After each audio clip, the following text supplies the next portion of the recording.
Menurut data dari WHO, di seluruh dunia 178 juta anak di bawah usia 5 tahun diperkirakan mengalami pertumbuhan terhambat karena stunting. Stunting adalah permasalahan gizi kronis yang disebabkan oleh kurangnya asupan gizi dalam rentang waktu yang cukup lama, umumnya hal ini karena asupan makanan yang tidak sesuai dengan kebutuhan gizi. Selain mengalami pertumbuhan terhambat, stunting juga kerap kali dikaitkan dengan penyebab perkembangan otak yang tidak maksimal. Hal ini dapat mempengaruhi kemampuan mental dan belajar tidak maksimal, serta prestasi belajar yang buruk. Selain itu, efek jangka panjang yang disebabkan oleh stunting dan kondisi lain terkait kurang gizi, acap kali dianggap sebagai salah satu faktor resiko diabetes, hipertensi, obesitas, dan kematian akibat infeksi.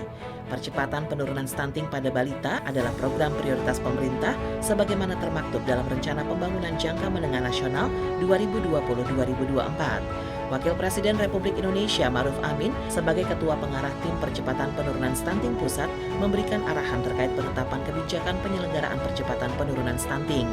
Dalam rapat koordinasi percepatan penurunan stunting 2023, Wakil Presiden menyampaikan komitmen pemerintah menurunkan angka stunting tahun depan. Kementerian Kesehatan mencatat angka stunting balita Indonesia sebesar 21,6% di tahun 2022. Turun dari 30,8% tahun 2018. Capaian ini adalah hasil kerja bersama yang tentu kita syukuri. Namun saya minta kita tidak boleh berpuas diri karena masih ada target yang harus kita kejar, yaitu prevalensi stunting 14% di tahun 2024. Waktu kita hanya tersisa 1 tahun lagi.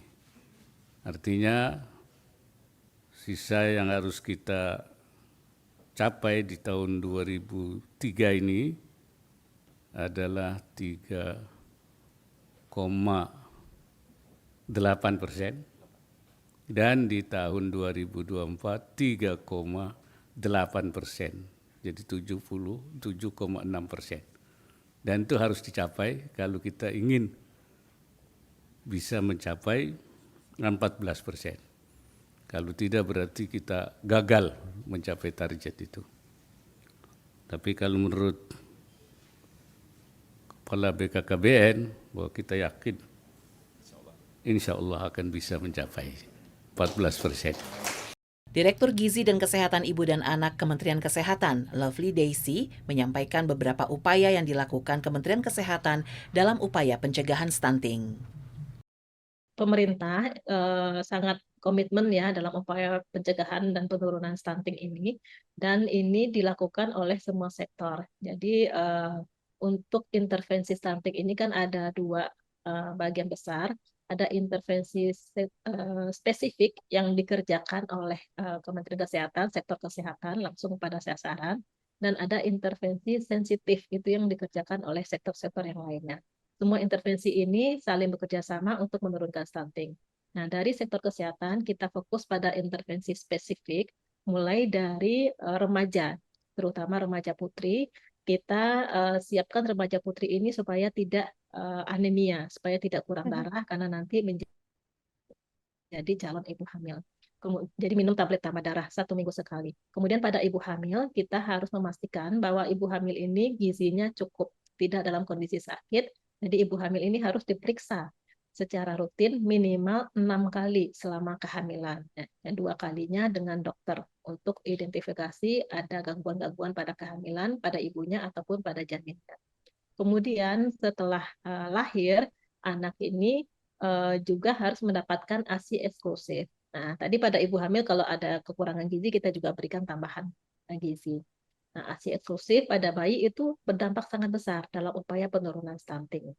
Kemudian mulai 6 bulan bayi ini harus mulai mendapatkan makanan pendamping ASI karena ASI saja sudah tidak cukup. Nah, ternyata peningkatan stunting ini mulai di usia 6 sampai 23 bulan saat bayi kita mulai mendapatkan makanan pendamping ASI.